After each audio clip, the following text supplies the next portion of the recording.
ಬಾಧಕನಾದರು, ಅವರ ಬದುಕಿನಲ್ಲಿ ಬಾಧಕನಾಗಿ ಹಲವು ಖಜಾನೆಗಳಿಗೆ ಖಜಾಂಜಿಯಾಗಿ ಗಣಕ್ಕೆ ಅರ್ಥೈಸಿದವರಿಗೆ ರಾಹುವಿನಂತೆ ಬಾಲದಲ್ಲಿ ಬಾಲಿಸಿ ಸಜೀವ ದಹನವನ್ನೇ ಸಜೆಯಾಗಿ ಕೊಟ್ಟು ರಾಜನ ಹಾಗೆ ಮೆರೆಯುತ್ತಿದ್ದವನೇ ಗೌಡ.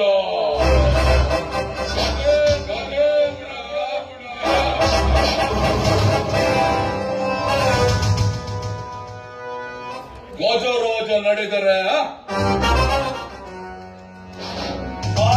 ಮಜವೇ ಬೇರೆ. ಲಜ್ಜೆಯಿಂದ ಬಳುಕುವ ಗಜಗಾಮಿನಿಯರಿಗೆ ಸೌಂದರ್ಯವೆನ್ನುವುದು ಅದ ಕೊಟ್ಟವರ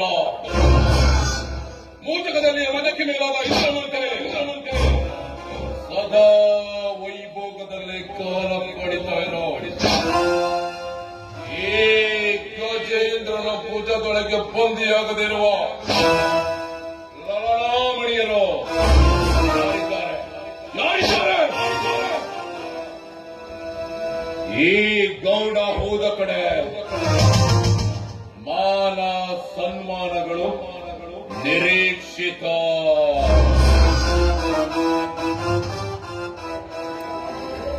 ನಾಯಿಯೊಂದು ತನ್ನ ನಾಲಿಗೆಯನ್ನು ಅಲ್ಲಾಡಿಸದೆ ಅಲ್ಲಾಡಿಸುವ ಮೂಲಕವೇ ಅದು ಜನರ ವಿಶ್ವಾಸಕ್ಕೆ ಪಾತ್ರವಾಗಿರುತ್ತದೆ.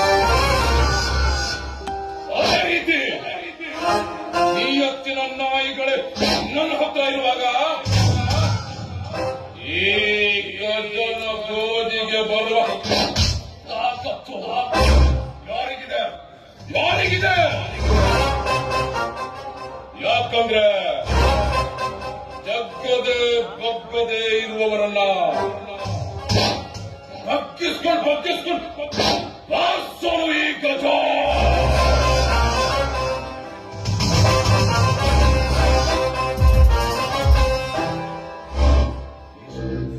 ಇಷ್ಟೆಲ್ಲ ಇದ್ರು ನನ್ನನ್ನ ಕಾಡ್ತಾ ಇರೋ ಒಂದೇ ಒಂದು ತಲೆಬಿಸಿ ರಾಘವ.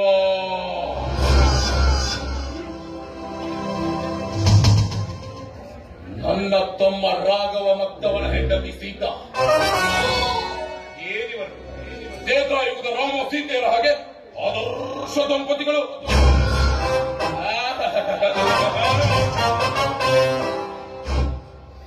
ಮರೆಯಲ್ಲಿರುವ ವಸ್ತುವಿನ ಮೇಲೆ ಹುಟ್ಟುವ ಪ್ರೀತಿಯಾಗಲಿ ಆಕರ್ಷಣೆಯಾಗಲಿ ಹತ್ತಿರ ಇರುವ ವಸ್ತುವಿನ ಮೇಲೆ ಹುಟ್ಟುವುದಿಲ್ಲ. ಇದೇ ನಾನು ಮಾಡಿದ ದೊಡ್ಡ ಮಿಸ್ಟೇಕ್. ಕನಕ ಲಂಕಾಧೀಶ್ವರ ದಶಕಂಠ ರಾವಣ ಎಲ್ಲೋ ಇರುವ ಸೀತೆಗಾಗಿ ಮನಸೋತು ಹೋಗಿರುವಾಗ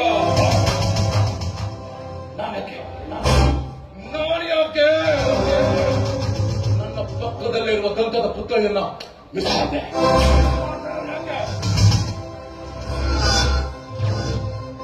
ಸೀತಾ,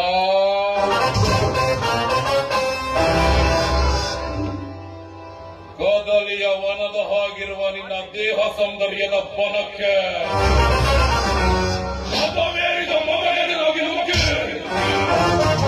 ಧ್ವಂಸ ಮಾಡದೆ ಹೋದ್ರೆ ನಾನು ಗಜೇಂದ್ರ ಗೌಡನೇ ಅಲ್ಲ, ಗಜೇಂದ್ರ ಗೌಡನೇ ಅಲ್ಲ.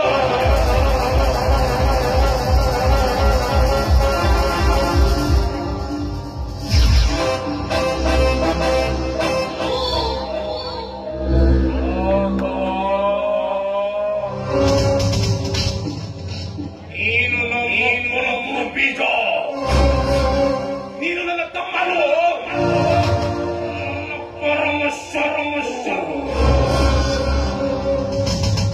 ಆಸ್ತಿಯಲ್ಲಿ ಕುಸ್ತಿ ಮಾಡೋಕಂತಾನೆ ಹುಟ್ಟಿದ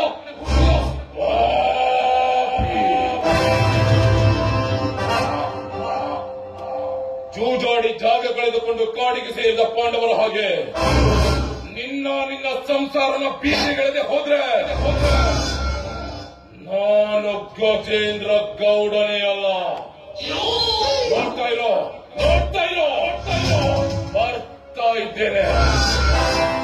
ನಿನ್ನ ಬಾಳಲ್ಲಿ ಕುತಂತ್ರದ ಕಾಳ ಉಳಿಸುವ